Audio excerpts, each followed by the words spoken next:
Hey guys, this morning we're going to be reading Rosemary's Apples. Mom had done it again, like she did every year. She gave Rosemary a bucket of fresh picked apples to share with her fifth grade class at Julia Davis Elementary School. I got it, Mom, Rosemary said, taking the bucket from the bed of their old pickup truck. Don't forget to tell the class how Tom Davis's apple orchards he fed the immigrants on the Oregon Trail, Mom said. Yeah, I know, Mom. Mom kissed Rosemary's cheek and then waved goodbye. Rosemary forced herself to smile. She couldn't wave with the bucket in one hand and her Save the Earth book bag in the other. She didn't really feel like smiling either. As regular as the seasons, as the buckets of cherries, peaches, and apples, Rosemary got teased. Rosemary pressed her lips together in a firm, straight line. She trudged up the walk, hoping the popular kids wouldn't notice her or her bucket. Poison apples? Jacob Robert asked. Just in time for Halloween, his sister Kylie said. Mirror, mirror on the wall, who's the fairest of them all? Not Rosemary, Zoe McAllister chimed in. She's got dirt under her fingernails. Back when we were princesses for Halloween, Rosemary was Cinderella, Kylie said. All chores and no Prince Charming. Rosemary ducked her head. Stupid popular kids, she thought. What the girls were saying was true. She did have farm chores to do, and she didn't have a boyfriend. When she reached the doors of the school, no one held it open for her. She had to put the bucket down, open the door, and pick it back up again. And for the gazillionth time, Rosemary wished Mom would stop with the buckets of fruit. They were embarrassing. In her classroom, Rosemary gave the apples to her teacher, Mrs. Harder, who, of course, gushed over them. Oh, what a treat! Macintosh apples make the best pies. I'll have to get some at the farmer's market on Saturday. Mrs. Harder was a loyal customer at Rosemary's parents' produce stand. The best, Rosemary agreed, but her eyes stung a little, as if deep down she wanted to cry. Stupid apples, she thought. Stupid apples ruined my stupid day. Rosemary took her seat. She had the best seat, the one right behind Liam Simon. That made her smile a little bit. From her seat, she could look at the back of Liam's neck where the hairs came down to a little point in the middle. He had a birthmark, too. It looked like a lopsided red heart. After math next door and science down the hall, the class gathered for English in Mrs. Harder's room. With one hand on the bucket of apples, Mrs. Harder plastered a big smile on her face. We have a special autumn treat today. The class groaned, and Rosemary sank lower in her chair. Everyone can have an apple for mid-morning snack, Mrs. Harder said. They're dirty, Zoe said. Yeah, the ones at the store are all shiny, Jacob said. That's because the ones at the store are polished. These are fresh. We can wash and polish these at the sink in the back of the room, Mrs. Harder explained, her smile fading. Now come up and pick one out. I can't, a girl named Maricela whined. I have braces. You're excused, Mrs. Harder said. The class started to ring out with excuses. I'm allergic and I'm not hungry. And Mrs. Harder wasn't smiling anymore. And Rosemary had slouched so low in her seat she had to catch herself from falling onto the floor. Then Liam raised his hand. I'll have one. Mrs. Harder looked relieved. Liam walked up to the desk and chose a bright red apple. He polished it on his shirt as he walked back to his desk. With a loud snap, he bit into it. Droplets of apple juice sprayed out, one landing on Rosemary's cheek. Thanks, Rosemary, he mumbled, through bits of apple before he sat down. Rosemary dipped her finger into the drop of juice and brought it to her nose and inhaled. It smelled sweet and fresh, like the farmer's market. She rubbed the juice into her wrist as if it was an expensive perfume. When the girls at the lunch table turned up their noses at her fried eggplant tomato sandwich, she sniffed her wrist and looked over at heads to find Liam. When no one picked her for their soccer team and gym class, I lost my place. She smelled her sticky sweet wrist and thought of Liam. And at the end of the day, when Mrs. Harder asked if she wanted the bucket of apples back, she inhaled the apple scent and thought of Liam. No, she said, I can't take them home again. That stinging feeling prickled her eyes again. My mom... I understand, dear, Mrs. Harder said. How about I take them home and bake my husband a pie? Rosemary nodded. At least someone wants my stupid apples. I won't tell your mother, Mrs. Harder said with a wink. Okay. Rosemary held the edges of the plastic grocery sack while Mrs. Harder filled it with apples. These smell so good, Mrs. Harder said. Yeah, Rosemary agreed, like Liam. With the bucket empty, Rosemary headed home. She walked through the new subdivision where little trees were starting to turn red. 4 sale signs hung in several of the yards. 4 bedrooms, one read, "Move-in ready," another announced. Rosemary half wished her family could move into a house here. Rosemary wished her parents worked in an office, wore suits, and ate takeout. But no, they wore blue jeans, rubber boots, and baseball caps. They worked outside. They ate what they grew on the farm: asparagus and rhubarb, strawberries and peas, zucchini and sweet corn, apples and potatoes. She even wished they had named her something besides Rosemary. They grew rosemary in the garden, next to the oregano. She turned right and walked down the country road where homes looked as big as hotels. Mom and Dad said that this used to be farmland, just like theirs, with horses on the left side and cattle on the right. But Rosemary was little then, and all she could remember was the banging of hammers as these houses were built. Rosemary shifted the bucket to her other hand. The bucket was empty, but it still felt heavy with secrets. Rosemary found Mom among the rows of tall tomato plants. "How'd your friends like the apples?" Mom asked. "Okay, I guess," Rosemary said and shrugged. She knew it was a lie. It was a little lie, she told herself, because if I tell the truth about Jacob, Kylie, and Zoe teasing me, I might actually cry for real. "Do you need a snack?" Mom asked, nodding her head in the direction of a pile of freshly washed carrots with topsoil still on. Rosemary shook her head. "Then help me pick. It might freeze tonight." Rosemary walked down the row and began to work opposite her mother. The tomatoes were just as big as softballs, heavy and almost soft under their skins. She picked carefully, not wanting to bruise them. But sometimes a tomato would cling to the vine. Rosemary pulled at a big one. It didn't come free. She used both hands and tugged. Her fingers broke the skin, and pulp and juice and slimy seeds oozed over her grip, trickling down her arms. "Ew!" "A wormy one?" Mom asked. Rosemary dropped the tomato and shook the juice from her hands.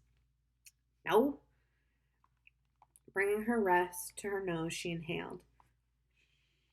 Smelled like V8. Not apples. Not Liam. Her eyes began to sting. She sank to her haunches and buried her face in her arms. Stupid tomatoes. Stupid apples. Stupid farm. "What's wrong, honey?" Mom asked. "The kids at school don't like our apples," Rosemary said. "They're just used to chips and cookies for snack." "No, they like apples," Rosemary said, looking at Mom. "They don't like our apples." Mom looked hurt. "Why not?" "Because they aren't shiny. Because they're dirty. Because I brought them," Rosemary said through sobs. "Oh, honey," Mom said. She hugged Rosemary's shoulders. "They tease me because I live on this farm. Because I have dirty fingernails and eggplant sandwiches," Rosemary cried. Mom pulled Rosemary close, rocking her like a baby while she sobbed. Later that night, after Daddy got back from delivering a load of pumpkins to the co-op in Boise, they sat down to dinner. Mom explained that Rosemary had a hard day. But when Rosemary began to tell Dad about it, her eyes got stingy and she shook her head. Mom told Daddy instead. "I'm sorry, sweetie," Daddy said. "I know it's hard to think about others when you've had a bad day, but I have a feeling you made Mrs. Harder's day better." Rosemary nodded. Mrs. Harder was happy, and Liam too. After the dishes were done, Mom asked Rosemary if she'd like a manicure. "What's a manicure?" "When fancy ladies go to the salon, they get their fingernails done." Okay. So Mom got a bowl of warm water, and Rosemary soaked her hands in it. Mom brushed under Rosemary's nails with an old toothbrush and then painted them pale blue. Last, Mom rubbed lotion on Rosemary's hands. "No more Cinderella hands," Rosemary said. "Now I'm ready to hold hands with my Prince Charming." Rosemary walked to school the next day. She took her time hanging up her sweater and putting her lunchbox in her locker in the hall. "Got any more of those apples?" a voice asked over her shoulder. "Hi, Liam," she said, surprised that he was talking to her. "No, It's okay, never mind." And he turned to go. Rosemary opened her lunchbox and took out an apple. She held it out to Liam. "Here." "I don't want to eat your lunch," Liam said, shaking his head. "I never eat all my lunch anyway." "Thanks," Liam said. He took the apple, his fingers brushing hers. "Food bank stuff doesn't last all week." "Oh," Rosemary said. She knew the food bank gave people who didn't have gave food to people who didn't have enough food to eat. Mom and Dad always donated stuff from the farm. My dad lost his job, Liam explained, looking down at the floor. I've got 2 big brothers, and they eat a lot. Rosemary nodded. She noticed how Liam's hair formed a little point in the middle of his forehead. You should come to my house. We've got food coming out of our ears. Liam laughed at her joke and took a bite of her apple. They walked to the classroom and took their seats. Rosemary looked at the back of Liam's neck. His head bobbed as he munched the apple down to the core, and that lopsided heart birthmark looked a bit like an apple.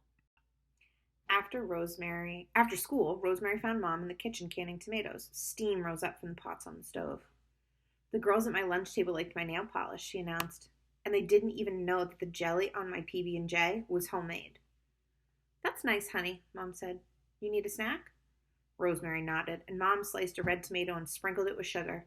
Rosemary sat and ate. Then the doorbell rang. Rosemary popped the last slice in her mouth and ran to answer it. On the porch step stood Liam. Hi, Rosemary squeaked when her breath caught. Hi, he said with a big grin. You said to come over, so here I am. Mom came in to the foyer, drying her hands, and Rosemary made introductions. So nice to meet you, Rosemary said. Maybe Rosemary can show you around. Rosemary didn't think that was a good idea. She hadn't exactly made her bed this morning, and she said instead, You want to see the garden? Liam nodded. Rosemary winced. Who ever heard of a princess giving Prince Charming a tour of a vegetable garden? Reluctantly, she led the way around the house. This is a stupid idea, she thought. And then stepping over a pile of discarded rhubarb leaves, she announced, This is the garden.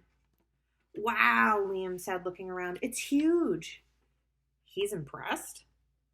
It's about a half an acre, not including the pumpkins. Liam wandered down the main path, and Rosemary pointed out the different plants. These are raspberries, and these are strawberries. There's no fruit now. They're summer plants. Liam soaked in all the information like he was soaking in sun. Tomatoes are fall things, Rosemary continued. These are sweet 100s. She plucked a cherry tomato from the vine and handed it to Liam. He bit it, and his face brightened. That instant, Rosemary's negative thoughts floated away. She slid a tomato into her mouth, and the flavor burst over her tongue. Then she continued her tour, happily picking bits of herbs and yellow wax beans for Liam to try as they went. I still think the apples are my favorite, he said, chewing on a carrot they'd dug up and washed under the garden hose. Want to pick some? That'd be cool. Rosemary found a bucket, but didn't bother with a ladder. In the orchard, she showed Liam the oldest tree. It was the best for climbing because it had a series of evenly spaced branches, and the first one was easy to reach. He scaled it like a pro, placing his sneakers in V's until he was surrounded by green leaves and red apples. Rosemary climbed up after him. A breeze rustled the leaves around them, drowning out other sounds. They were alone under a canopy of apples and leaves. They picked an apple each and polished it on their shirts. I like your birthmark, Rosemary said. It looks like a heart or an apple. I can't decide. Thanks, Liam said. I like your farm. You do? Rosemary bit into her apple. Yeah, you can walk outside and get anything you want to eat. Not ice cream or cookies, Rosemary said. At my house, you can see the back of the fridge, and if there were cookies, my brothers would eat them all. Maybe you can take some stuff home with you, Rosemary offered. Yeah, my own stash of apples, Liam said, sounding as if he was talking more to himself than Rosemary. You sure like apples. I like your apples best, Liam said, taking a big bite of the one in his hand. Jacob, Zoe, and Kylie don't know what they're talking about. Yes, they do. Their new subdivisions are nicer than our old farm.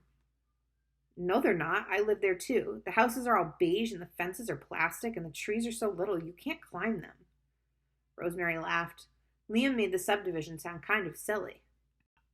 Besides, without your farm, we wouldn't have these. He held up his apple. Or, he trailed off.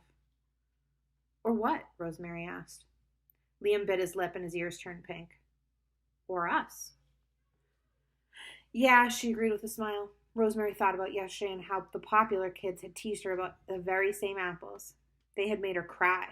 And now she was sitting in an apple tree with Liam Simon, and she could already tell that he was a better friend than any of them ever would be.